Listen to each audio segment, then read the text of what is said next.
ಸ್ನೇಹಿತರೆ, ಪೂಜ್ಯಾಯ ರಾಘವೇಂದ್ರಾಯ ಸತ್ಯಧರ್ಮಾರಥಾಯ ಚ ಭಜತಾಂ ಕಲ್ಪವೃಕ್ಷಾಯ ನಮತಾಂ ಕಾಮಧೇನುವೆ ಎನ್ನುವ ಮಂತ್ರವನ್ನು ಒಂದೇ ಮನಸ್ಸಿನಿಂದ ಶ್ರದ್ಧಾ ಭಕ್ತಿಯಿಂದ ಪಠಿಸಿದರೆ ಸಾಕು, ರಾಯರು ಕರುಣಿಸ್ತಾರೆ, ಒಲಿತಾರೆ ಅಂತ ಹೇಳಲಾಗುತ್ತೆ.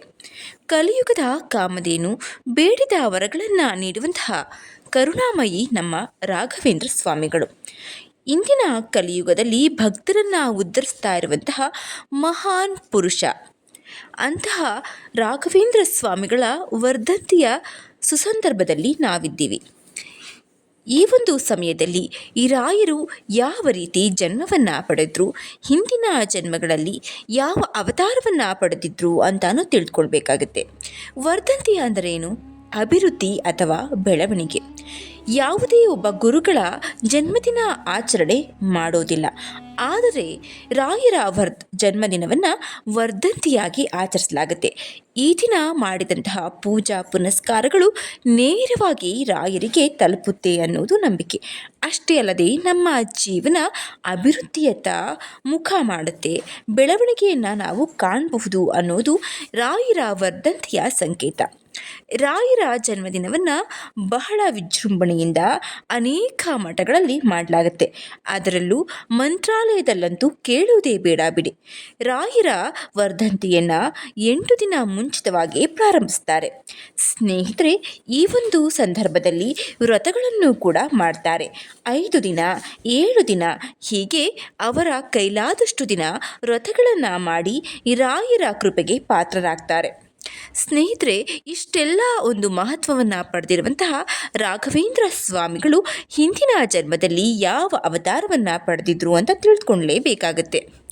ಹಾಗಾದರೆ ಬನ್ನಿ, ಇವತ್ತಿನ ವಿಡಿಯೋದಲ್ಲಿ ರಾಘವೇಂದ್ರ ಗುರುಗಳು ಹಿಂದಿನ ಜನ್ಮದಲ್ಲಿ ಯಾವ ಯಾವ ಅವತಾರಗಳನ್ನು ಎತ್ತಿದ್ರು ಅಂತ ತಿಳಿದುಕೊಳ್ಳೋಣ. ಅದಕ್ಕಿಂತ ಮುಂಚೆ ಓಂ ಗುರು ರಾಘವೇಂದ್ರಾಯ ನಮಃ ಅಂತ ಕಮೆಂಟ್ ಮಾಡಿ, ಹಾಗೆ ಈ ವಿಡಿಯೋವನ್ನು ಎಲ್ಲೂ ಸ್ಕಿಪ್ ಮಾಡದೆ ಸಂಪೂರ್ಣವಾಗಿ ನೋಡಿ ರಾಯರ ಭಕ್ತರಿಗೆ ತಲುಪಲಿ. ಹಾಗೆ ಶೇರ್ ಮಾಡೋದನ್ನು ಮಾತ್ರ ಮರಿಬೇಡಿ. ಸತ್ಯಲೋಕದಲ್ಲಿ ಬ್ರಹ್ಮದೇವರ ಸನ್ನಿಧಾನದಲ್ಲಿದ್ದ ಶ್ರೀ ಶಂಕುಕರ್ಣನೆಂಬ ಕರ್ಮಜ ದೇವತೆಯೇ ರಾಘವೇಂದ್ರ ಸ್ವಾಮಿಗಳ ಮೂಲ ರೂಪ.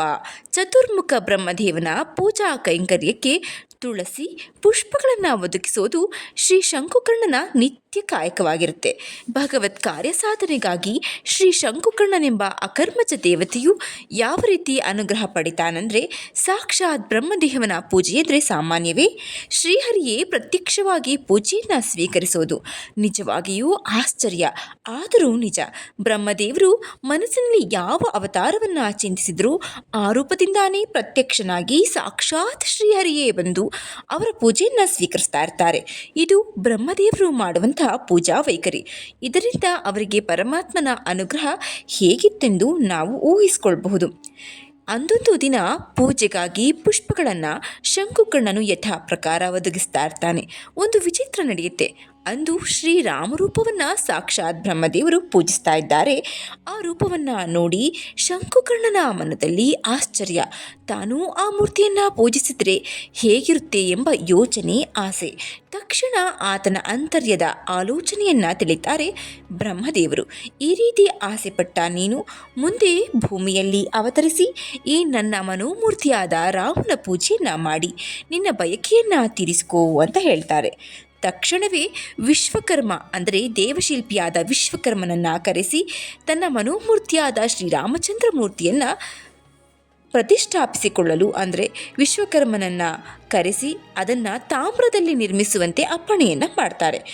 ಆ ರಾಮಮೂರ್ತಿಯು ಮುಂದೆ ಸನಕಾದಿಗಳಿಂದ ಪೂಜೆಗೊಂಡು ದಶರಥ ರಾಮ ಕೂಡ ಪೂಜೆಗೊಂಡಿದ್ದರಿಂದ ಮೂಲ ರಾಮನೆಂದು ಕರೆಸಿಕೊಳ್ತಾನೆ. ಕೊನೆಗೆ ಮಧ್ವಾಚಾರ್ಯರ ಪರಂಪರೆಯಲ್ಲಿ ಮುಂದೆ ಪೂಜೆಗೊಳ್ಳುತ್ತಾ ಬ್ರಹ್ಮನ ಆಣತಿಯಂತೆ ಮೂಲರಾಮನ ಪೂಜೆಗಾಗಿ ಹುಟ್ಟಿದ ಶ್ರೀ ಶಂಕುಕರ್ಣನ ಅವತಾರದ ರಾಘವೇಂದ್ರ ಸ್ವಾಮಿಗಳಿಂದಾನು ಆರಾಧಿತನಾಗ್ತಾರೆ ಮೂಲರಾಮ.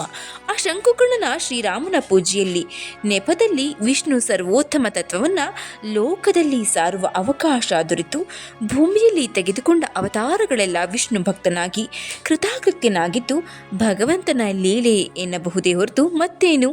ಶ್ರೀ ಶಂಕುಕರ್ಣನ 4ನೆಯ ಅವತಾರವೇ ಕಲಿಯುಗದಲ್ಲಿ ಭೂಮಿಯ ಕಾಮಧೇನು ಕಲ್ಪವೃಕ್ಷವಾಗಿ ರಾಘವೇಂದ್ರ ಸ್ವಾಮಿಗಳೆಂದು ಶ್ರೀ ನರಸಿಂಹ ಪುರಾಣದಿಂದ ಸ್ಪಷ್ಟವಾಗಿ ತಿಳಿಯುತ್ತೆ ಸ್ನೇಹಿತರೆ, ಇಷ್ಟೇ ಅಲ್ಲದೆ ರಾಘವೇಂದ್ರ ಸ್ವಾಮಿಗಳು ಪ್ರಥಮ ಅವತಾರದಲ್ಲಿ ದೈತ್ಯ ಕುಲೋದ್ಧಾರಕನಾದ ಭಕ್ತಿಯ ಸಾಕಾರ ರೂಪನಾದ ಪ್ರಹ್ಲಾದರಾಗಿ ಅವತಾರವನ್ನು ಪಡೀತಾರೆ.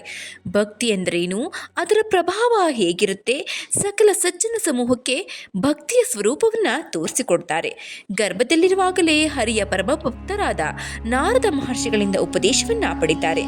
ಅಂತಹ ದೃಢ ಭಕ್ತಿ ಇದ್ದಿದ್ರಿಂದಲೇ ತಂದೆಯಾದ ಹಿರಣ್ಯಕಶಿಪುವು ಸಮುದ್ರದಲ್ಲಿ ಮುಳುಗಿಸಿದ್ರು, ಪರ್ವತದಿಂದ ಎತ್ತಿ ಹಾಕಿದ್ರು, ಅಗ್ನಿಯಲ್ಲಿ ಹಾಕಿ ಭಸ್ಮ ಮಾಡಲು ಪ್ರಯತ್ನಿಸಿದ್ರು, ಕ್ರೂರ ಮೃಗಗಳಿಂದ ಸಾಯಿಸಲು ಪ್ರಯತ್ನ ಪಟ್ಟರು, ಮಹಾವಿಷ ಸರ್ಪಗಳಿಂದ ಕಚ್ಚಿಸಿ ಕೊಲ್ಲಲು ಪ್ರಯತ್ನಿಸಿದ್ರು.